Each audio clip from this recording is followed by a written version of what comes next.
말씀 보도록 하겠습니다. 오늘 본문은요, 우리에게도 아주 익숙한 백부장의 믿음에 관한 본문입니다. 이 백부장이라고 하는 건 뭐냐면요, 자기 수하에 100명의 부하를 거느리고 있는 군대 장관을 말합니다. 지금으로 따지자면 한 중대장급 정도 된다고 말할 수 있을까요? 그 정도라고 이야기할 수 있습니다. 근데 이 백부장이 데리고 있는 종이 하나 있는데 이 종이 지금 중풍병에 걸려 있어요. 그래서 이 백부장이 예수님께 와서 자기의 이 부하, 종을 고쳐달라고 이야기를 하는데, 그러자 예수님께서 내가 그럼 직접 가서 고쳐주겠다 했더니 아닙니다. 그냥 말씀만 해주십시오. 이렇게 이야기를 하고 예수님께서는 이런 믿음을 도무지 내가 본 적이 없다라고 하면서 과하게 칭찬하시면서 이제 가봐라, 너의 종이 이제 나았을 것이다. 그래서 가봤더니 종이 나아 있었다. 이런 이야기가 오늘 본문 이야기죠. 그런데 오늘 이 본문의 주제로 들어가기 전에 살펴볼 문제들이 좀 있어요. 다소 사소하다라고 여길 수도 있지만요, 이 주제를 파악하는 데 꽤 도움이 될 거라고 생각을 합니다.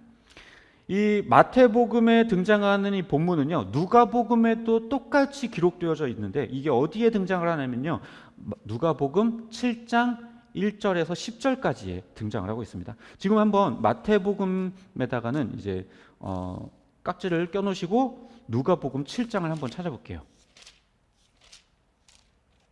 누가복음 7장, 마태, 마가, 누가, 마태복음 뒤에 있습니다. 누가복음 7장 1절로 10절을 보면 여기에도 이제 백부장의 종을 고치시는 그 사건이 동일하게 기록되어져 있어요. 그런데요, 이 누가복음의 본문에는 조금 더 자세하게 설명되어 있는 부분이 있는데 뭐냐면 이 백부장이 어떤 사람인가에 대해서 기록이 되어져 있습니다. 이 보니까 이 4절과 5절에 보니까 뭐라고 이야기를 하냐면 이 사람이 어떤 사람이냐면 우리 민족을 사랑하고 또한 우리를 위해서 회당을 지어주었던 사람이다라고 이야기를 해요. 즉 다시 말해서 이 사람이 이방인이라는 거죠. 이방인임에도 불구하고 이스라엘 사람들에게 친절을 많이 베풀었고, 그리고 유대인들이 예배를 드려야 하는 회당도 지어줄 정도로 그렇게 이스라엘 사람들에게 참 잘해줬던 사람이라는 겁니다. 그리고요, 이 두 복음서 마태복음과 누가복음 사이에 조금 다른 점이 있다면, 마태복음에는요, 백부장이 직접 예수님께 찾아와서 자기의 종을 고쳐달라고 이야기를 하고 있는데요, 이 누가복음에 보면요, 이 3절에 보면 예수의 소문을 듣고 유대인의 장로 몇 사람을 예수께 보내어 오셔서 그 종을 구해주기를 청했다라고 이야기를 하고 있습니다. 다시 말해서 백부장이 자기의 친구들을 보내서 그 사람을 통해서 요청을 하고 있다는 거죠. 조금 차이가 있어요. 물론 이 부분이요, 어느 것이 실제적으로 사실인지는 알 수 없겠지만 이게 어떤 기억의 혼동인지 아니면 활용된 자료가 다른 건지 아니면 같은 자료를 썼는데 뭔가 좀 오류가 있었는지 그건 정확하게 알 수는 없겠지만 이 부분은 주제를 파악하고 이해하는데 그렇게 중요한 부분은 아닌 것 같습니다. 그래서 이거는 넘어가도록 하죠. 그런데요, 하나 특이한 게 있어요.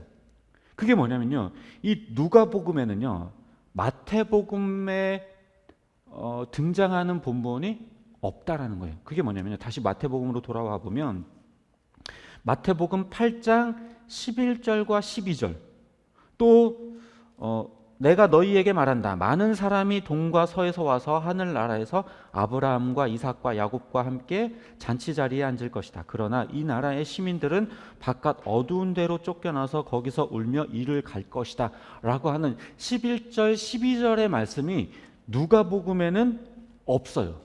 누가복음에는 기록되어 있지 않습니다. 그런데요, 이 구절은 누가복음의 흐름 중에 다른 곳에 등장을 하고 있는데 어디 등장을 하냐면요, 누가복음 13장 22절에서 30절에 등장을 합니다. 그럼 한번 또 찾아볼게요. 누가복음 13장 22절에서 30절. 이 누가복음 13장 22절에서 30절에 나오는 이야기는 뭐냐면요, 24절을 보면 좁은 문으로 들어가기를 힘써라 라고 하는 이야기가 나와요. 이거 우리가 봤었던 본문이죠. 마태복음으로 따지자면 우리가 7장 13절, 14절 그 흐름에 좁은 문으로 들어가라라는 그 본문의 흐름 가운데 등장을 하고 있는데요, 이 누가복음 13장 22절에서 30절 가운데에 28절, 29절을 보면 이렇게 등장을 하고 있습니다. 아브라함과 이삭과 야곱과 모든 예언자는 하나님 나라 안에 있는데 너희는 바깥으로 쫓겨난 것을 너희가 보게 될 때에 거기서 슬피 울면서 이를 갈 것이다. 사람들이 동과 서에서 또 남과 북에서 와서 하나님 나라 잔치 자리에 앉을 것이다. 그러니까 지금 이것이 이 누가복음의 흐름대로 이야기를 하자면 좁은 문으로 들어가기를 바라지 않는 그런 사람들은 바깥 어두운 데로 쫓겨나게 되어서 하나님 나라의 잔치에 참여하지 못하게 될 것이다 라고 하면서 이 28절, 29절이 등장을 하고 있는 거예요. 그런데 마태복음에서는 이 좁은 문에 대한 이야기가 아니라 지금 백부장의 믿음에 관한 이야기에서 지금 이 본문, 그러니까 마태복음 8장 11, 12절이 여기에서 등장하고 있다는 거죠. 마태복음과 누가복음에 왜 차이가 나는가에 대해서는 뭐 자료가 서로 달랐거나 아니면 같은 자료가 있었지만 어디에 연결되어 있는 본문인지 그 자료에 등장하고 있지 않아서 자기 임의대로 배치를 했거나 혹은 어떤 특별한 의도 때문에 그렇게 배치했을 수도 있을 거예요. 근데 그게 뭔지는 정확하게 우리는 알 수는 없어요. 본인이 아닌 이상. 아무튼 이 마태는 이 구절을 백부장의 믿음 이야기 가운데에 배치시키고 있는데요. 그러면 이 마태복음의 본문의 흐름에 따라서 생각해 보자면 이방인이었던 백부장의 믿음이 이스라엘 사람들보다 훨씬 더 좋았다. 따라서 이방인들은 이 하나님 나라 천국 잔치에 초대가 되어서 거기서 즐기게 될 것이지만 이스라엘 사람들, 이 나라의 시민이었던 이스라엘 사람들은 도리어 바깥으로 쫓겨나서 거기서 울며 이를 가게 될 것이다 라는 말이 되는 거죠. 하지만요, 이 당시 시대에는요, 이 말은 말도 안 되는 이야기였어요. 왜냐하면요, 당시 시대에 오직 이스라엘 사람들만 하나님의 백성이 될 수 있었고 또 이방인은 벌레만도 못한 존재였고 그들과 절대로 가까이에서는 안 되는 존재로 그들은 여겼기 때문에 그렇습니다. 왜냐하면 이 유대인들은요, 이 출애굽과 포로기를 거치면서 어떠한 사상들이 있었냐면 하나님께서 이방인들을 몰아내라, 가나안 땅에서 이방인들을 몰아내라, 그리고 그들의 신을 섬기지 말고 그들과 함께하지 마라, 이런 명령들이 있었거든요. 그러다 보니까 이 사람들 마음속에는 이방인들은 절대 가까이에서는 안 돼, 그들과는 상종도 하면 안 돼라는 그런 인식들이 박혀져 있었거든요. 그렇기 때문에 어떤 면에서 예수님께서 지금 이렇게 이방인의 믿음을 칭찬하고 이방인은 천국 잔치에 초대되겠지만 이스라엘 사람들은 쫓겨나게 될 것이다 라고 하는 이 이야기는요, 이 유대인들의 전통을 파괴하는 것을 넘어서서 그들의 종교까지 완전히 파괴하는 그런 행위로 보여질 수 있는 겁니다.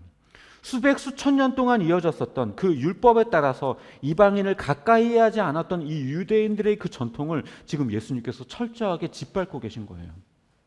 어떻게 이방인의 믿음을 감히 이스라엘과 비교할 수 있겠습니까? 아무리 이방인이 선하다고 한들 하나님의 백성으로 선택받은 이스라엘과 비교한다라는 것은 말도 안 되는 이야기예요. 이건 마치요, 지금으로 따지자면 세상 사람들의 믿음이 교회 다니는 사람들의 믿음보다 훨씬 낫다. 세상 사람들은 천국 잔치에 초대가 될 것인데 교회 다니는 너희들은 쫓겨날 거야, 이런 얘기를 하는 거예요. 지금 우리가 이걸 받아들일 수 있나요?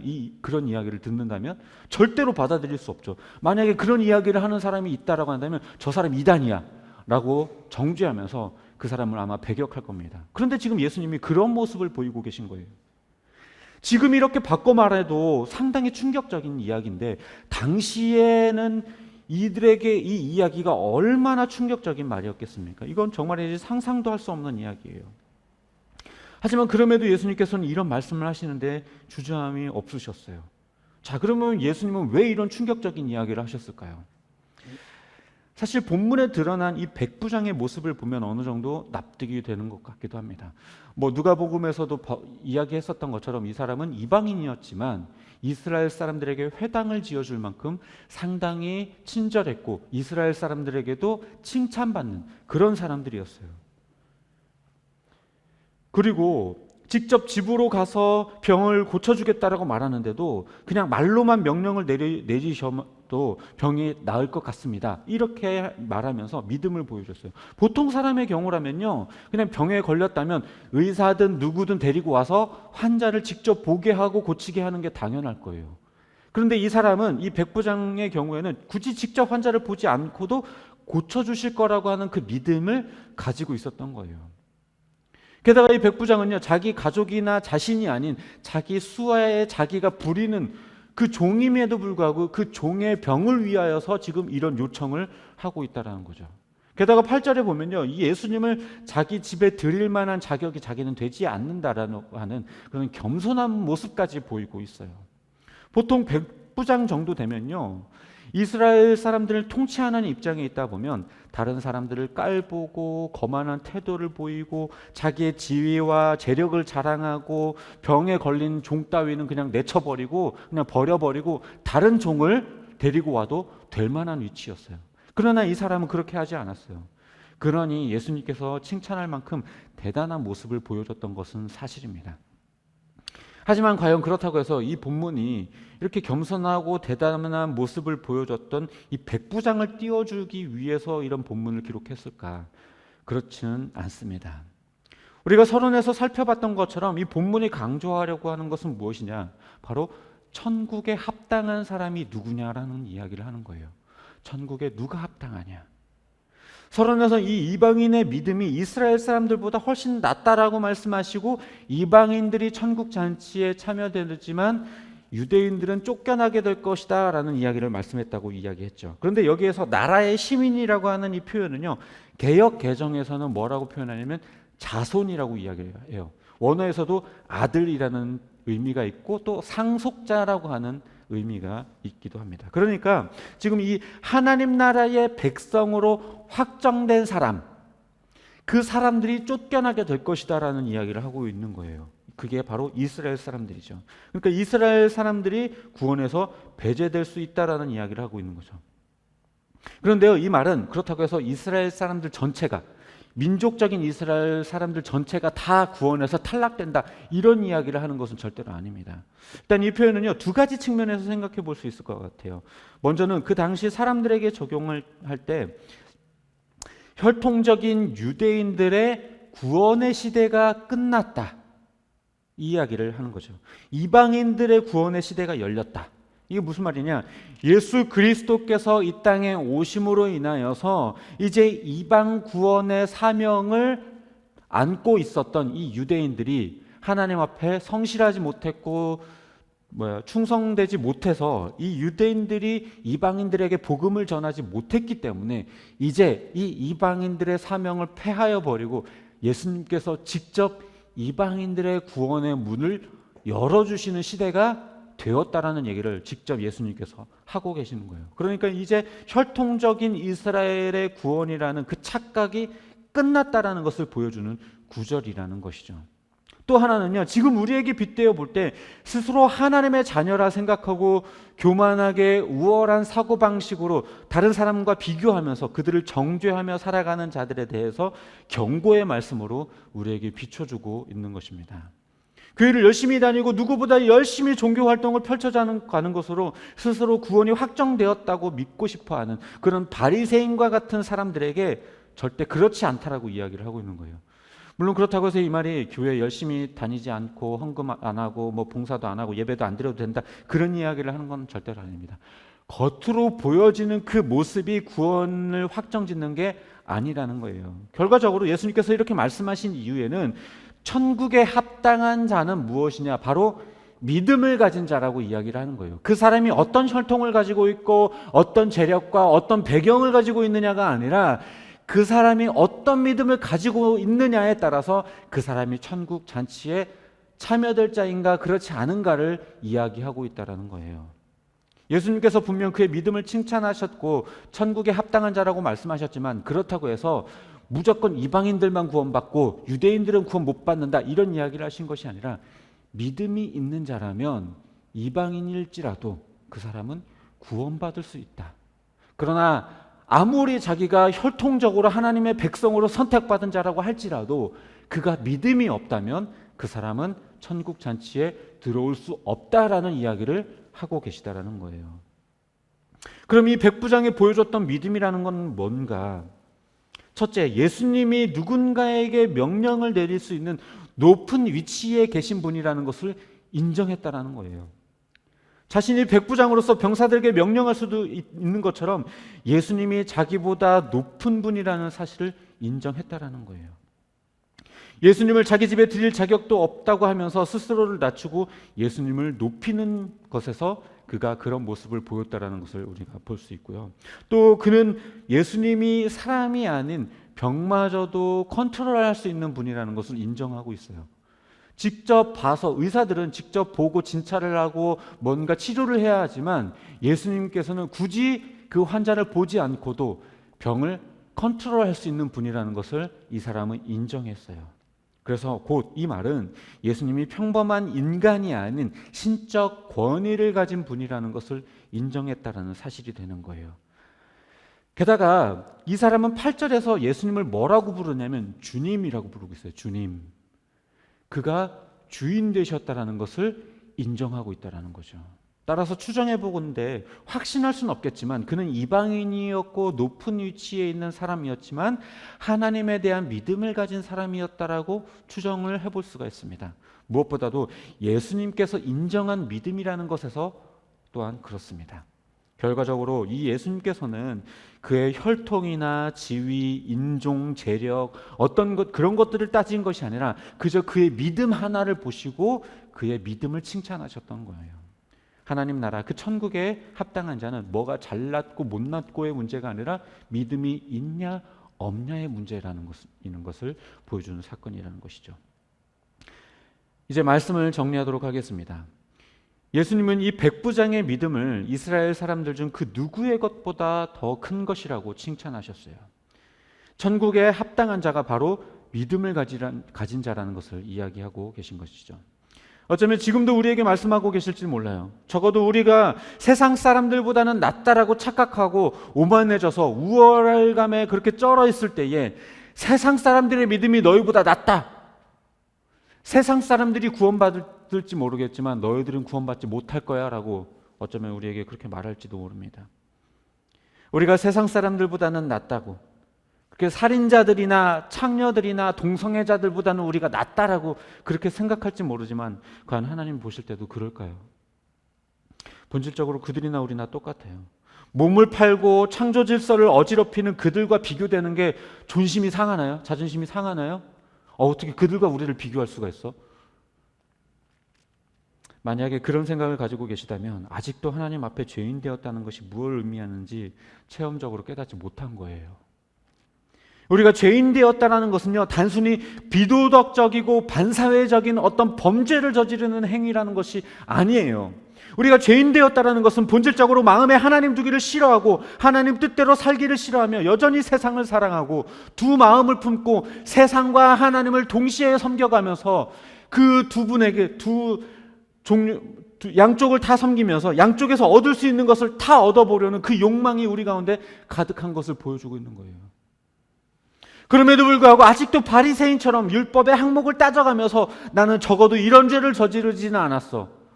나는 적어도 예배 열심히 드렸고 헌금 열심히 했고 봉사 열심히 했고 적어도 누군가를 죽이거나 몸을 팔거나 동성애를 저지르진 않았어 라고 하면서 나는 그들보다는 청결해, 깨끗해 라고 착각하고 있는 거죠.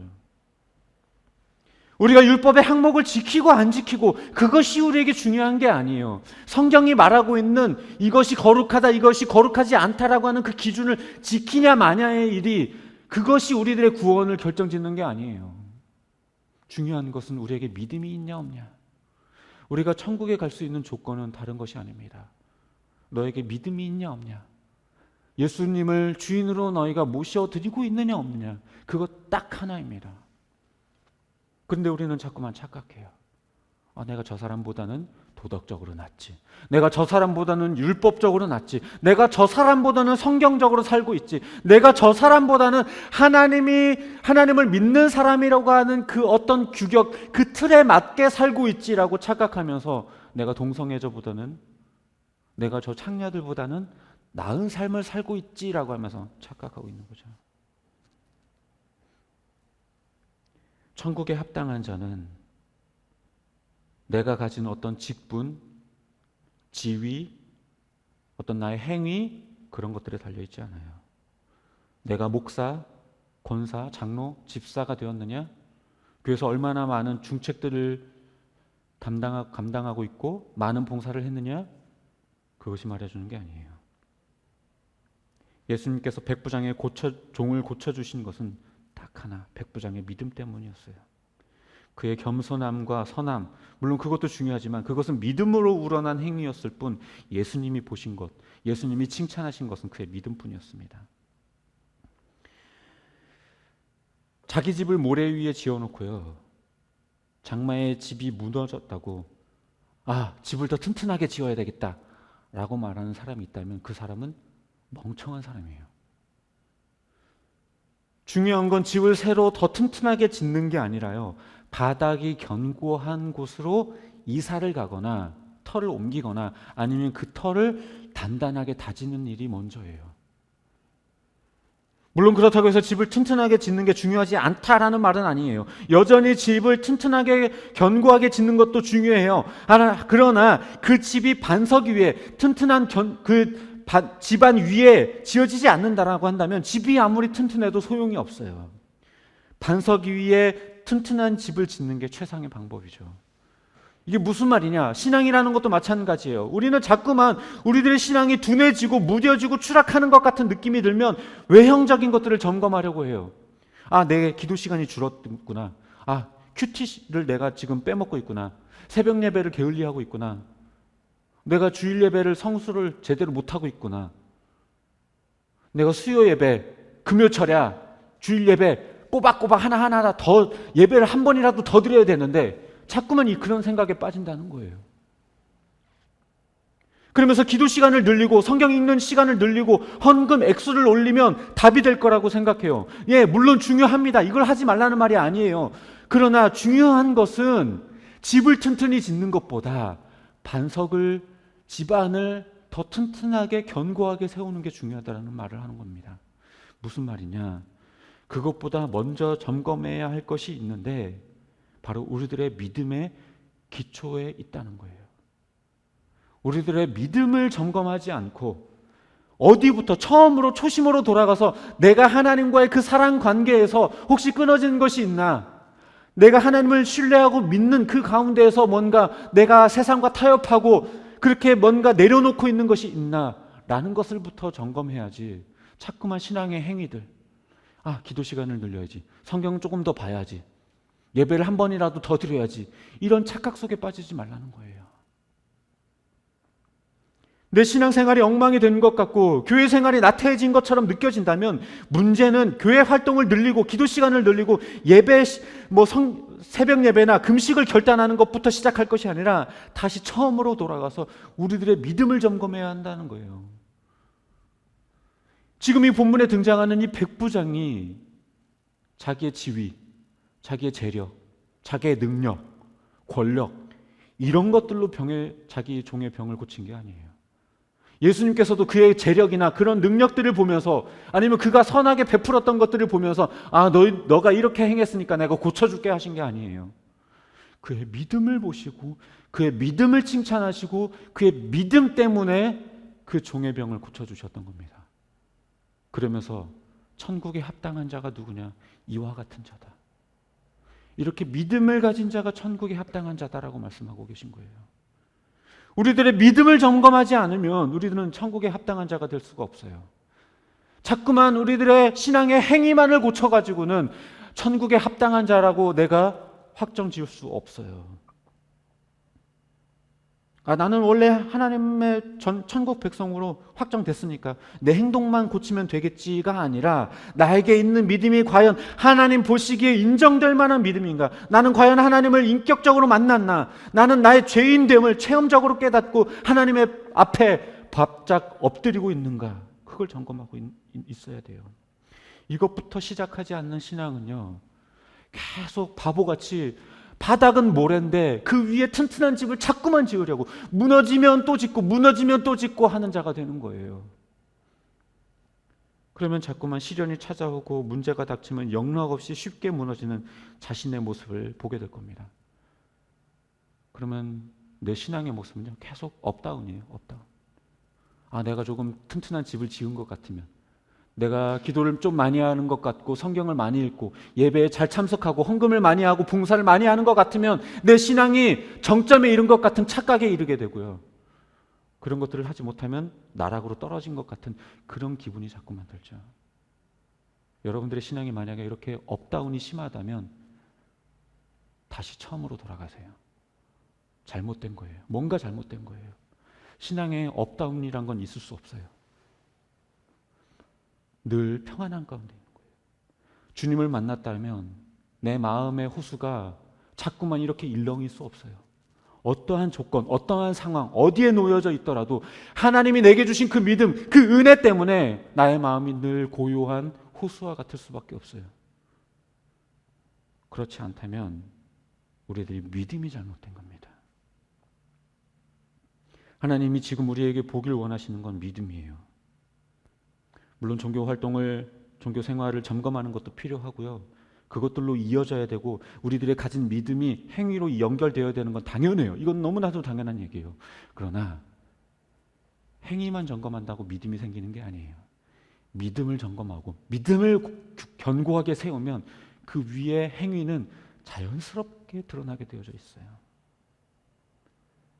바라기는 내 껍데기로 내 신앙을 자부하지 말고 다시 초심으로 돌아가서 내 믿음 하나로 하나님 앞에 서는 저와 여러분이 되시기를 주님의 이름으로 축복합니다.